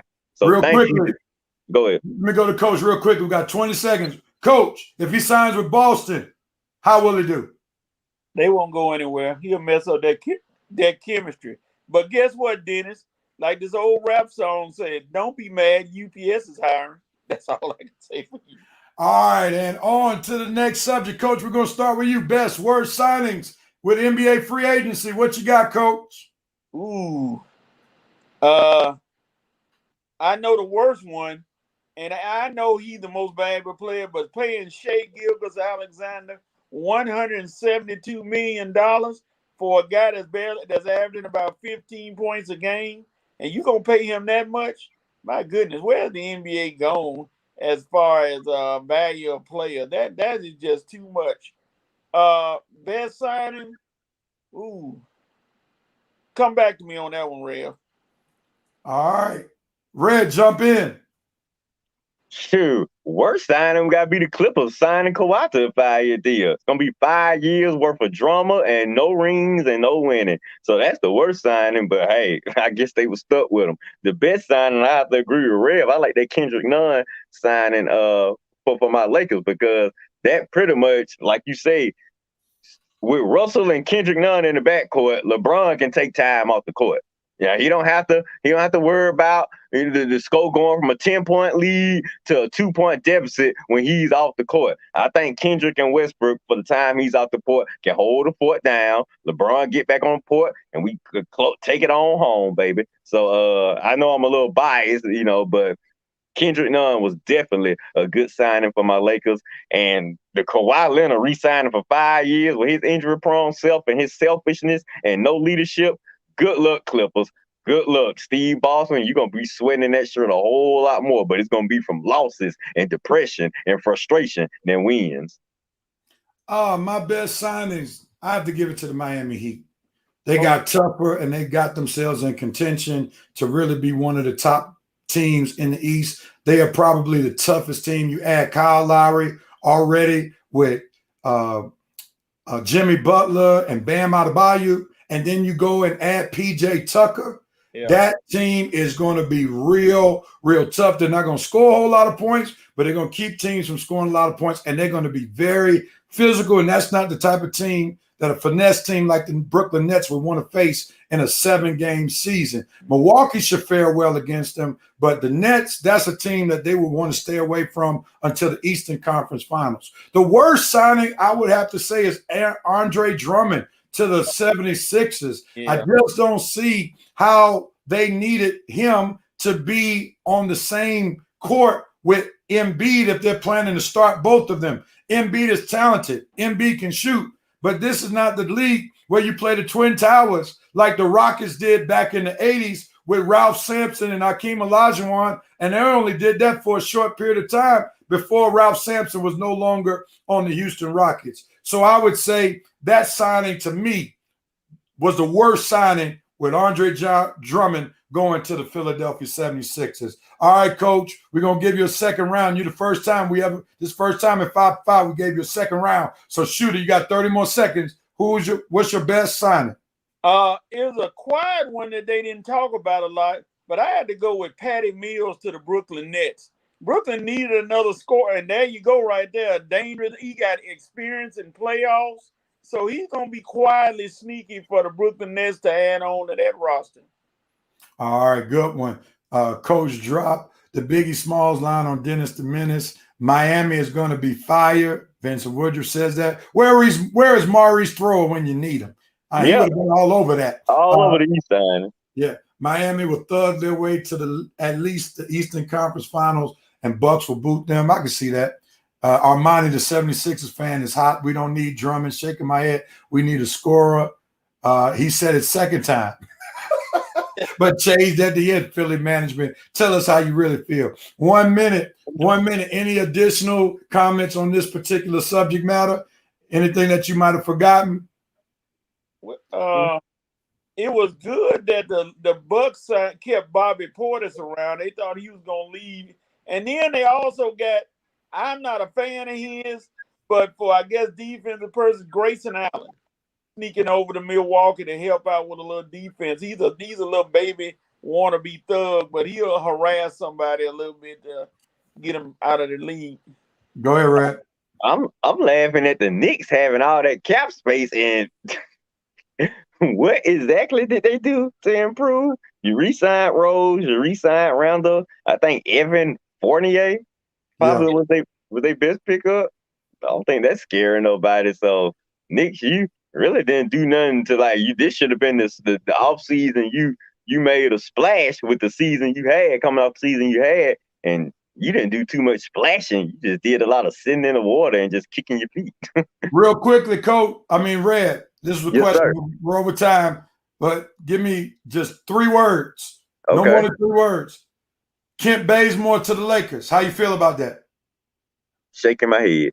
All right, good 3 words. Good job. All right, last one for 5-5. Steph Curry gets that bag. 4 years, $215 million. That is $50 million per season. Is his contract extension? Red, jump in there since you do raising the roof. What you got? Aisha Curry gonna be eating good. That girl gonna be eating good. Woo. Good boy, good job, Steph, man. You don't set the Curry family up for decades, man. Riley, I'm so proud of you, man. You know you're one of my favorite players, not on one of my favorite teams. You deserve it, man. I mean, you're a transcendent player. You pretty much have changed the NBA game with your game. It's pretty much changed the NBA game because now you got every point guard or guard in the NBA trying to come into the NBA trying to be you, and they doing it ineffectively. Okay, but Steph, you deserve it, man. 3 rings. You deserve to be paid. You deserve to finish your career in Golden State. And all I got to say is, hey, God is good, man. Take care. Keep taking care of the family, man. Keep making that money. You earned it, Steph. Coach Steph Curry's new contract. What you got? Steph, is good you got the money, even though you'll never win another NBA title again. So I guess you say, I'm going to retire with money. I won my championships. I did all I had to do. But I guess that's the caveat for not winning another NBA title. I say Steph is being rewarded for his perseverance. Early on in his career, we all know he had chronic ankle injuries. A lot of people would have questioned the type of career he's gone on to have back in the day. A lot of people would have never imagined Steph Curry being the transcendent player that Red talked about. But his perseverance, his leadership has paid off. I'm not really big paying people $50 million per, but Steph deserves the makeup money that he didn't make in those earlier years, because remember, it's because Steph Curry was not making a major contract is why the Golden State Warriors were able to sign Kevin Durant in the first place. Kevin Durant was signed once Steph Curry made all that money. If Steph had been making premium money all the time, then Kevin Durant would have never been a Golden State Warrior. So because Steph persevered in spite of several years of having ankle injuries, now he's getting his just due. I don't know if he's going to be playing up to a $50 million per year contract, but it's well deserved since he has been transcended when it comes to the game of basketball. All right, let's see what Revenite Nation got to say real quickly. Steph Moneybags Curry getting that Mahomes money. Vincent said, well deserved. Steph doing it for the little guy. First NBA player to sign 2 $200 million plus contracts. I just read that right before you stated that. Thomas, thank you for that. Vincent Woodruff, Steph, another humble pie guy. Take notice, kiddos. Humble yet talented. Thomas Holcomb, $48.7 million first year. 51.9, 55.7, 59.6. Golly. Can you fathom that kind of money? My goodness. They can afford it in the Bay Area. All that technology out there. Yeah, and they're going to be in the luxury tax for a long time. Hey, and the Goober said they could afford it, so now we're going to see. Like you say, you're going to have to afford it now. So let's ask this question. If the Golden State Warriors don't do as Coach said they won't do, is win another championship, was the contract worth it? Well, yeah, because of what you said. He persevered, took less money, and now he's being rewarded for doing what he did. Red? It sounds good. Cause I think they probably want to win one more. I think they'll get one more. I think they got one more run in them. They probably want to go on one more championship run. But if they don't, that's the question, Red. Stay with the question. If they don't, was the money worth it? No. Why not? Hey man, you know me. You got winning rings ultimately solves all. And I know you got 3. But now, hey, had Kobe signed a $200 million contract, say like he signed a $200 million contract after Shaq left and he never won again, and folks have been saying, well, he got them 3. I'd be like, nope, I ain't satisfied. So I'm pretty sure Warrior Nation not going to be satisfied. I think they want Steph to get the 5 rings, and I think he's capable of getting the 5 rings. I think he's capable of 2 more runs. He's going to have to get past my Lakers or battle my Lakers to get there. But it's possible, and no, I think Steph need to get another championship. I'm going to disagree with you.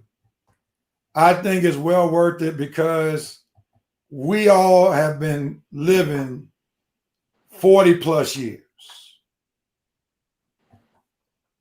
When has Golden State ever been this relevant? When has Golden State been that team that was a household name? Those who follow basketball remember Run TMC, Tim Hardaway, Chris Mullin, Mitch Richmond, but they weren't a household name. They won nothing. But everybody knows about the Golden State Warriors. The Golden State Warriors now have a national fan base that they never had prior to Steph Curry. So any dollar that he makes is well worth it because the Golden State Warriors will be talked about for years to come, even after Steph Curry is no longer playing. So because of Steph and his time at Golden State, it's worth it. Now, if he had made $50 million somewhere else and not winning championships, it wouldn't be worth it. Oh, no. But because of his Golden State Warrior ties, he launched that franchise into the basketball orbit that it is. It's amongst the elite franchises right now. It doesn't have the story history of the Lakers, the Celtics, and the Knicks, even though the Knicks haven't won nearly as many championships as those two teams that I mentioned first. But in this era, in the 21st century, the Golden State Warriors have as much cachet than any other franchise in the NBA. So that's why I believe it's worth it. You might be right because they didn't even make the play-in tournament or didn't even make the playoffs, and he still got rewarded. So maybe they ain't about winning rings no more. Maybe they just about staying relevant. Last time the Warriors were relevant was when Mark Hank with Mr. Cooper got signed. That's true. And you know what? I remember those episodes, and I'm like, out of all the teams in the NBA, they chose the Golden State Warriors for him to be playing for. But I guess that's because it was local. Yeah, but I'm saying they could have. I mean, you don't have to be. They could have made the show anywhere. Just like the Evans family on Good Times, they weren't filming that in Chicago. That was just a setting. No, I mean the fact that I know the episode you're talking about. The show was set in San Francisco, and I think he got like a 10-day contract to play with the Warriors. Now, what you saying is he could have got a 10-day contract for any team in the NBA. Yeah, but real now, the show ain't spending those budgets. They're gonna go, on location. What I mean is, and I guess that's a good point, that the setting was in San Francisco well before they did that episode. My thing is they could have. I guess if they had the setting somewhere else, it would have made sense. But now, if the show was set in LA, he would have got a 10-day contract with the Lakers. Yeah, I mean, he could have still got that. LA ain't too far from Oakland. Yeah. That's no point. Maybe he should have got 10 days with Sacramento. Mr. Dante, I was speaking in terms of those of us who make up the Red and Rev Sports Show. Oh Lord, no. That's what I was talking about. Yeah, not your wet behind the ear, young 27. Go on somewhere, little boy. Everybody on this panel is 40 and up. So that's what I was referring to, Dante. So I'm speaking for this panel. All right. Whatever, Dante. Vincent Woods, a true Rev, Stephen, his beige brother, helped. Why I got to be beige brother? Helped the Bay Area at a landing spot for the superstars. I love the Slim Reaper joining them some years back. Great job, young man. Yep. The show was based in Oakland. The Warriors were a fitting team. Was Mark Curry a quality wing player? Of course not. That was just for show purpose. He got cut in 10 days. Of course not. Was the former coach for the Warriors, that'd be Mark Jackson. Mark Jackson was responsible for hiring. He was responsible for his development. Mark Jackson definitely was. All right, he knows. I wish I was still 20-something. All right, gentlemen. That concludes. Wait a minute, you in your 30s now, Dante? I thought you were still early 20s. My bad.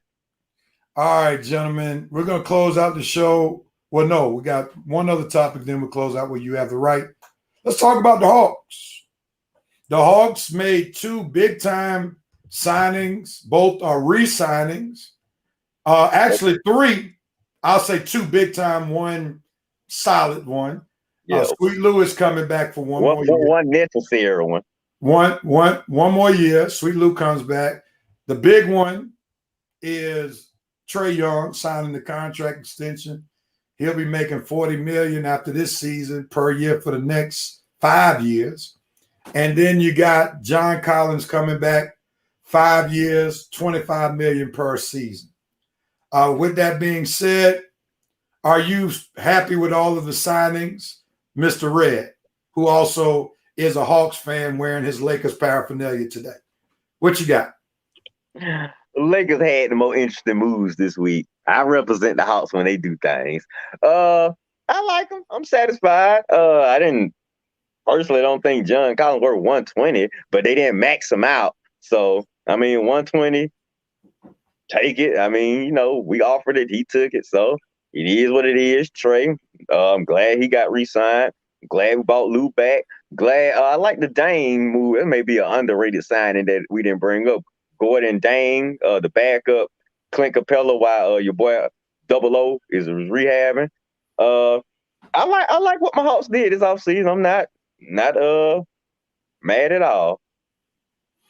All right. Chris Trust says Trae, yes, sold lemon paper, wanted to play with us now, and JC better play worth it contract. Coach, what's your thoughts about the Hawks and what they did this week? Well, you had to get Trae to try to keep him locked up for the next few years because the suitors would have been out. I don't even want to come. The Tigers. I still wonder why he calls him Kale. I don't know, but yeah, you had to get him. And Collins, I don't know if he's worth all that money. That's a little too much for him for what he does. Like you said earlier, Rev, and I heard you say before, catching lobs and from Trae Young. I think you said that, somebody said that. So you had to get Trae. Lou, you're gonna retire in Atlanta, so you might as well get used to they paying you $5 million. Come off the bench, not a lot of pressure. Score 15 points, go sit back down. So, yeah, you everything but the Collins move was okay, pretty good. What would have been better when it comes to the Collins move, in your opinion?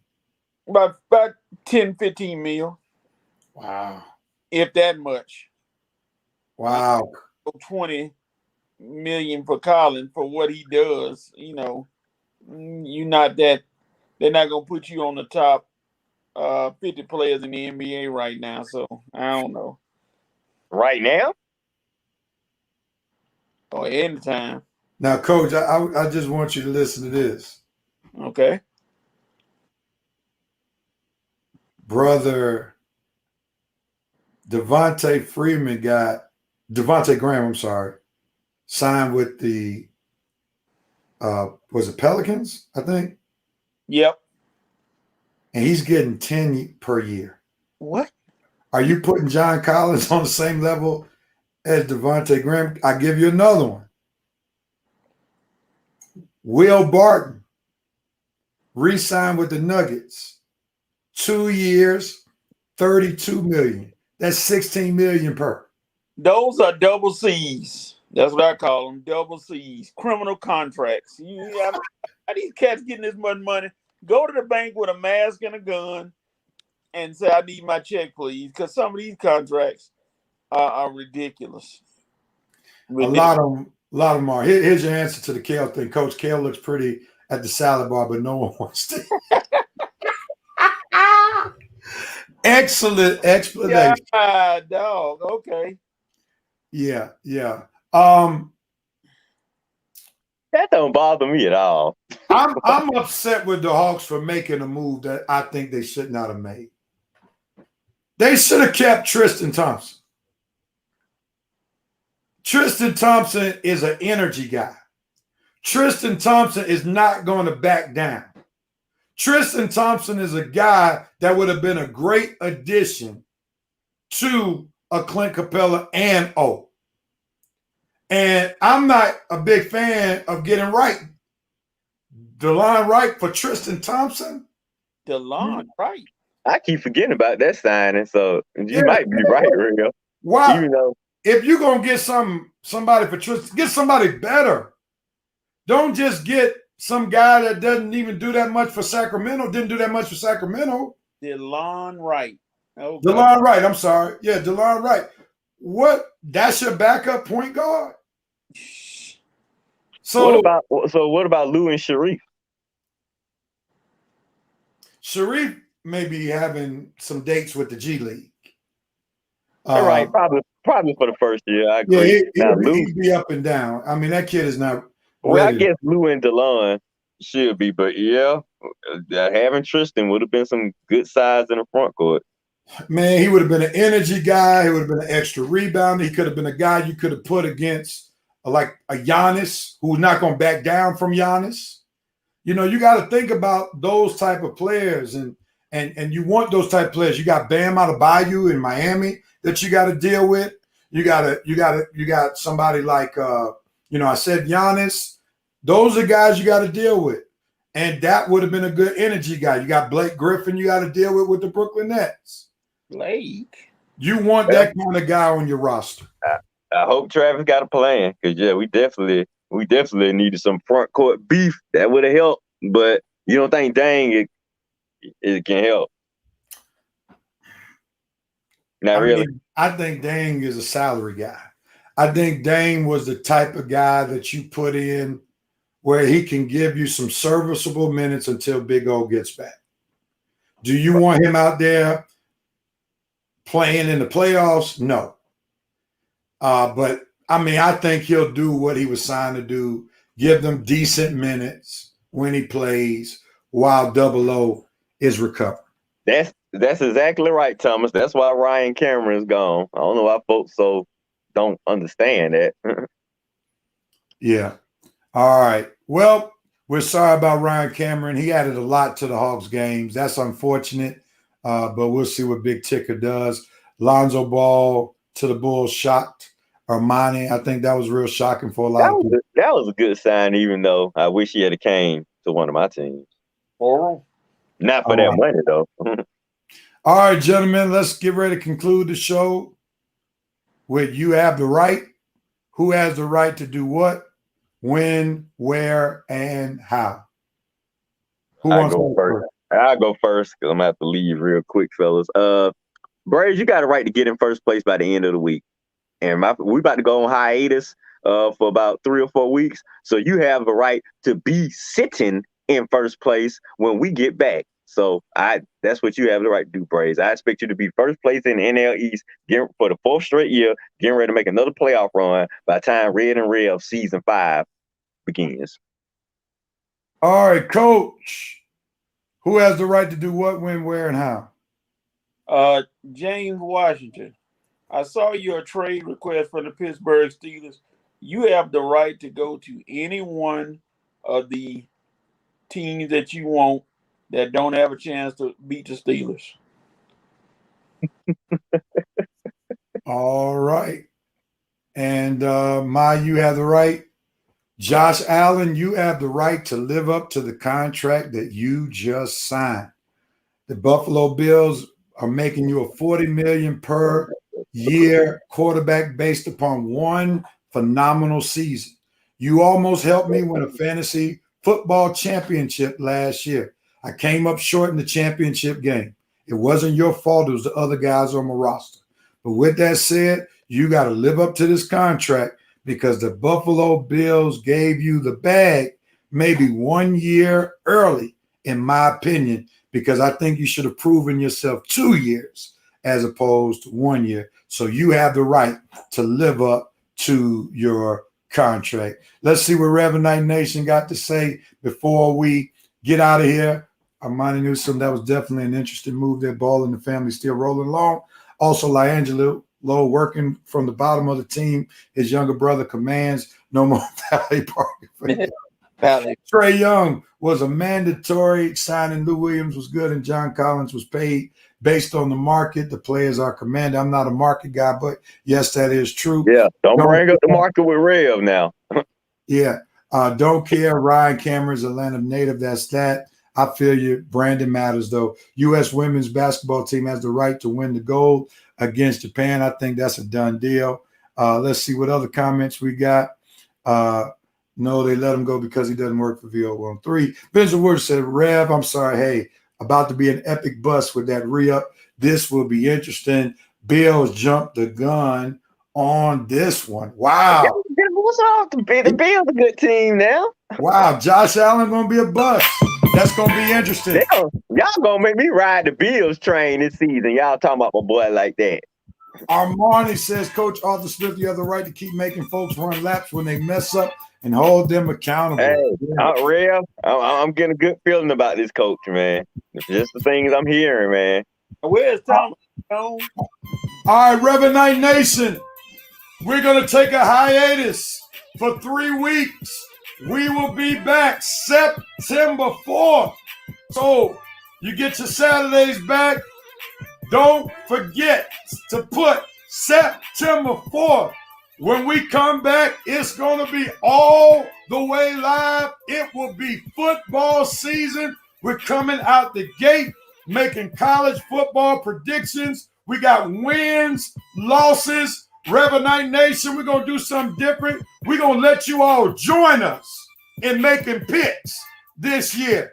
And we'll see who will be the champion for the week, because I know most of y'all won't be picking every week. But we'll see who had the highest picks each week. And we'll have Shelby and Armani join us in our picks. Well, we still gonna have our little personal contest now. Yes. Oh, would I love for Shelby to have to treat us the Longhorn this year? Come on, Shelby, join the crew. Armani, you in Virginia, so but Shelby, you definitely gonna be part of this. He got Cash App. He can Cash App his offering. Yeah, right. You Cash App your dinner treat. And we'll go to Carrabba's or something, real. All right. Thomas says, well, gentlemen, it's been real time to go. Jackrabbit steer, roping in Greensboro, Georgia. Vincent says, well, I'm finna go down to the stadium and check out these Falcon practice. I'll let y'all know what I think. All right. Dang, I'm actually gonna have to pay attention at work on Saturday. VP gavel down, end of the session. Y'all stay safe. And I'll easily fly down there. Y'all take me out to dinner now. You'll be doing the pay. All right, everybody. Another successful season in the books. No diggity, no doubt. It's been great, gentlemen. Look forward to being with y'all in 3 weeks. We're out of here. And Rev Night Nation, thank y'all for watching episode 201. And we are officially out of here and on hiatus. Peace and love, everybody. Coach Rev, I'll see y'all later. I'm out.